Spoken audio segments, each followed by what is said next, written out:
Victorian England, 1879, welcomed spring with pale sunshine spreading across the rolling hills surrounding Manor, yet warmth never reached the heart of its young mistress. Duchess, only 25, possessed a beauty that poets admired and painters struggled to capture. But beneath her elegant smile rested a soul trained from childhood to believe that tenderness invited disappointment. Raised by stern guardians after losing her parents, she learned to value composure above comfort and silence above confession. Society praised her dignity, never realizing it concealed loneliness rather than confidence. Her husband, Duke, was 34 and known throughout the county for fairness instead of arrogance. Tall, thoughtful, and steady, he governed his estates with quiet compassion, remembering servants' names, assisting struggling tenants, and treating strangers with uncommon courtesy. Friends often wondered why such a gentle man had married a woman whose emotions remained locked behind invisible walls, but never entertained criticism of his wife. He believed every guarded heart carried an untold sorrow.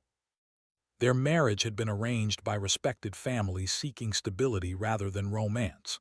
On their wedding day, the cathedral glowed beneath stained glass windows, and guests admired the handsome couple with sincere optimism, had looked at his bride with hopeful affection, convinced love could bloom through patience, had accepted his hand gracefully, promising loyalty before God, yet something inside her remained carefully closed. The first evening after their wedding revealed the distance between them.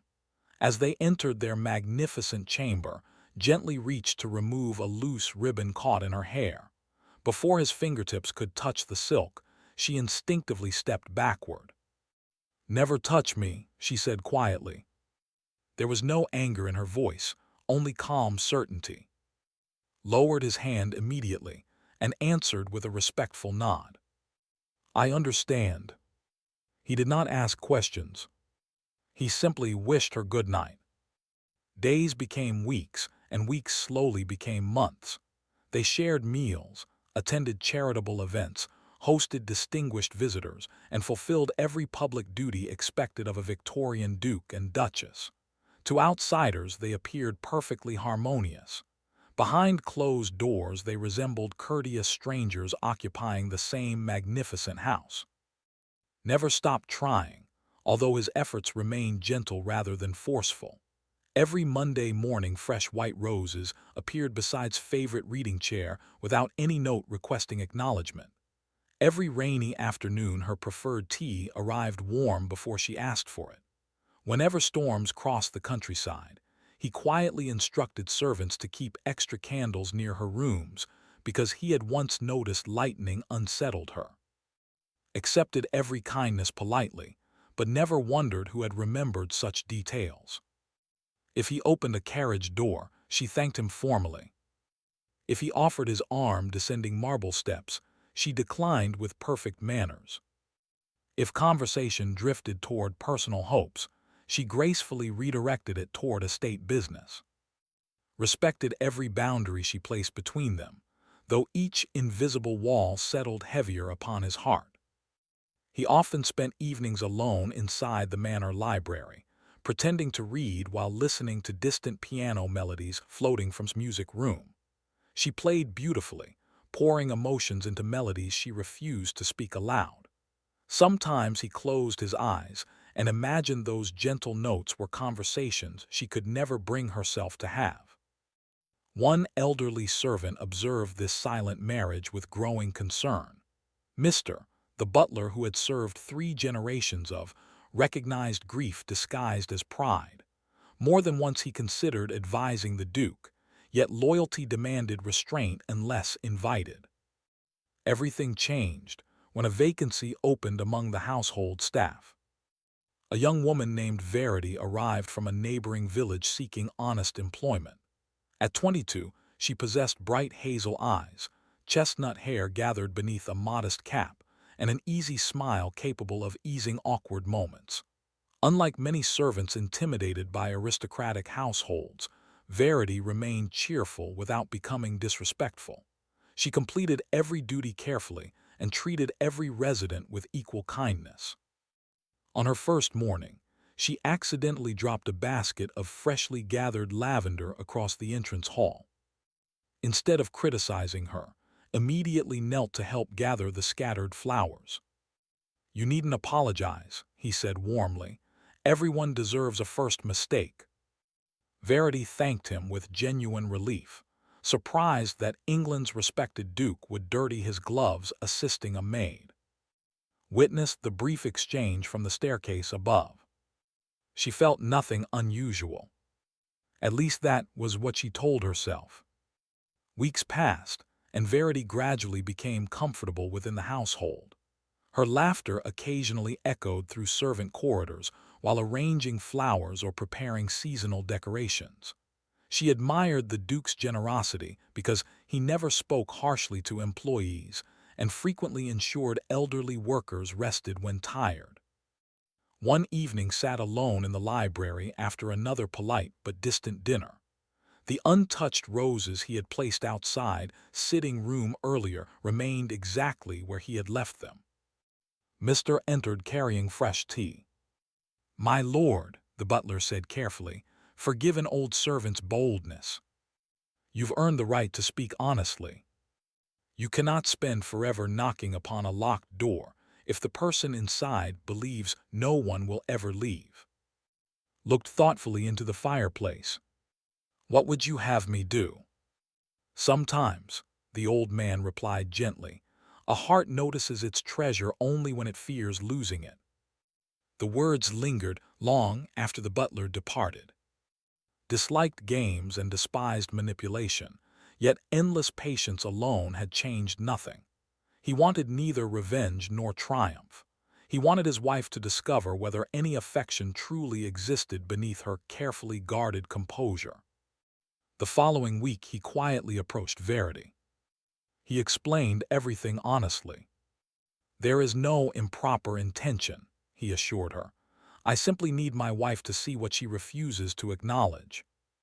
Verity hesitated before agreeing. "If this helps mend your marriage instead of harming it," she said, "I will do whatever honorable part is asked." Their harmless performance began naturally. Invited Verity to accompany him while selecting flowers for the estate gardens, because she possessed remarkable knowledge of seasonal blossoms. They discussed books while walking across the greenhouse paths. During charitable visits to the village orphanage, she organized donated clothing while he supervised repairs. They occasionally shared light-hearted laughter over ordinary misunderstandings, nothing more. Every interaction remained respectable. Every gesture stayed within proper Victorian decorum. Yet appearances often spoke louder than truth. First noticed them smiling together beneath the climbing roses outside the conservatory. She dismissed the sight immediately. The second time she saw Verity handing a forgotten pair of gloves. Lingering amusement brightened his usually reserved expression. Something tightened unexpectedly within his chest. She ignored it. Then she found herself asking where the Duke had gone whenever he remained absent longer than usual. She disliked hearing servants mention Verity's name. She unconsciously watched library window, searching for familiar silhouettes. One afternoon, she entered the music room intending to practice, only to realize she had been staring outside for several silent minutes instead of touching the piano keys. She became restless during dinners. The silence she once preferred suddenly felt unbearable. Late one evening, returning from a charity gathering, crossed an upstairs corridor overlooking the front courtyard. Below, the carriage waited beside the entrance. Stood beneath the lantern light helping Verity climb safely into the seat before another servant accompanied her back to the village after completing special errands. He smiled kindly while wishing her a safe journey. It was the same gentle smile he had once reserved for his wife. Gripped the velvet curtain until her knuckles whitened. An unfamiliar ache spread through her heart. Before she understood why, tears blurred the courtyard below. She whispered into the empty corridor, almost frightened by her own voice. "Why does it hurt? If I never loved him, Morning sunlight spilled across Manor, yet its golden warmth failed to brighten Duchess' restless thoughts. Ever since witnessing helping Verity into the carriage, an unfamiliar emptiness had settled inside her heart. She attempted to dismiss the memory as foolish jealousy, but every room within the manor reminded her of him. The library carried the faint scent of the cedar wood he preferred. The conservatory displayed flowers he personally selected, and even the quiet corridors echoed with footsteps she unconsciously hoped would approach her door. She had spent months convincing herself that distance protected her from pain, yet the very distance she created had begun to imprison her instead. Noticed the subtle change but carefully concealed his own emotions. He still fulfilled every responsibility expected of a devoted duke, yet he no longer left fresh roses outside sitting room. He stopped waiting beside the dining hall in hopes they might walk together. Their conversations became brief, courteous, and painfully formal. He believed that pursuing her any longer would only deepen both their sorrows. If she truly wished for a marriage without affection, then perhaps respecting that wish was the final kindness he could offer. The absence of his quiet attentions unsettled far more than their presence ever had. She found herself lingering outside the library, expecting to discover another bouquet waiting to be delivered. When none appeared, disappointment followed her throughout the day. At dinner, she instinctively searched his face for the gentle smile that once greeted her every evening, only to find calm politeness instead. For the first time since their wedding, silence no longer felt peaceful. It felt unbearably lonely. Meanwhile, Verity continued performing her duties with cheerful grace, unaware that every harmless conversation she shared with the Duke tightened the knot inside's chest.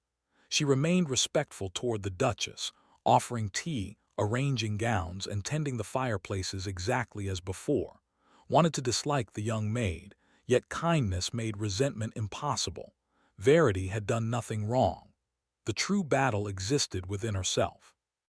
Several days later, whispers began circulating among visiting guests. A wealthy widow remarked that the Duke seemed remarkably comfortable in Verity's company. Another noblewoman quietly speculated that if the unhappy marriage ever dissolved, a devoted woman might someday win his heart. Heard every careless word while pretending to examine paintings in the drawing room. She maintained perfect composure until the visitors departed, then retreated to the conservatory where trembling hands betrayed the calm expression she had worn before society. That evening requested a private conversation. They met beneath the tall windows of the library while rain tapped gently against the glass. Candlelight flickered across shelves filled with leather-bound volumes, casting long shadows between them. Folded her hands to hide their trembling. "There is something important I wish to tell you," said quietly. She nodded without speaking. "I have spent many months hoping our marriage would become something more than duty." His voice remained steady despite the sadness behind it. "I no longer wish to burden you with expectations you never desired." His heartbeat quickened. He continued after a brief silence. "Verity deserves happiness. She has shown loyalty, kindness, and honesty. I have decided that I shall ask for her hand if circumstances ever allow such a future." The words struck with the force of winter wind. She stared at him, unable to breathe. Every instinct urged her to stop him, yet pride chained every confession inside her throat. Bowed respectfully. "I wanted you to hear it from me before hearing it from anyone else." He quietly left the library. Only after the door closed did collapse into the nearest chair. Tears she had restrained for years finally escaped without mercy. She covered her face, overwhelmed by the realization she had spent so long denying. She loved him. She had loved the patient man who remembered her favorite tea, who stood awake during thunderstorms, who never forced affection she could not give, and who had continued loving her despite endless rejection. Now she believed she had lost him forever. The following morning she wandered through the rose gardens, where every blossom reminded her of bouquets she had accepted without gratitude. She remembered every gentle gesture she had mistaken for obligation. She remembered every quiet smile she had ignored. Most painfully, she remembered every time she had whispered the same cruel words. "Never touch me." Those words echoed inside her heart until she could scarcely bear hearing them. Late that afternoon, Verity found the Duchess sitting alone beside the fountain. "My Grace," the maid said softly, "are you unwell?" Looked into the young woman's sincere eyes and unexpectedly asked, "Do you care for the Duke?" Verity smiled with quiet understanding. "He is a remarkable gentleman." The answer only deepens despair. As evening approached, servants announced that would depart before sunrise to inspect another estate several days away. Hearing the news shattered the final barrier around's heart. She suddenly realized she could not allow him to leave believing she felt nothing. She hurried through the manor, scarcely noticing startled servants stepping aside. Her elegant skirts swept across polished floors as she searched every corridor. Finally, she reached the front entrance where stood beside his traveling carriage, reviewing documents beneath the lanterns. He turned in surprise as she approached. She stopped only inches away, struggling to steady her breathing. Without thinking, she reached for his hand. It was the first time she had willingly touched him since their wedding. Looked down in astonishment as her trembling fingers closed around his. Tears streamed freely down her cheeks. "Please," she whispered. He remained silent. "Please don't marry her." His expression softened, though he asked gently, "Why?" For several painful moments she could not answer. Then every wall she had built throughout her life finally crumbled. "Because I cannot bear seeing another woman receive the love I was too frightened to accept." Her voice broke. "I thought distance made me strong. Instead, it made me lonely." She slowly lifted his hand with both of hers. With tears glistening beneath the lantern light, she pressed a gentle kiss upon his knuckles. "I was wrong." Another tear slipped across her face. "I love you." Silence filled the courtyard. Then the Duke smiled with quiet tenderness. "There was never any promise between Verity and me," he confessed softly. "She only agreed to help me discover whether your heart had simply been hidden behind fear." Looked at him through tearful eyes, scarcely believing his words. At that very moment, Verity stepped onto the entrance porch beside Mr. Smiling warmly, she revealed that she had recently accepted a proposal from the estate physician, whose affection she happily returned. Relief washed over so completely that she laughed through her tears. Gently raised her hand instead of pulling her closer. "I will never touch you unless you wish it," answered with the first genuine smile he had ever seen. "You may hold my hand forever." As dawn prepared to welcome a new day, they walked back into Manor together, no longer as strangers bound only by duty, but as husband and wife finally ready to let love begin.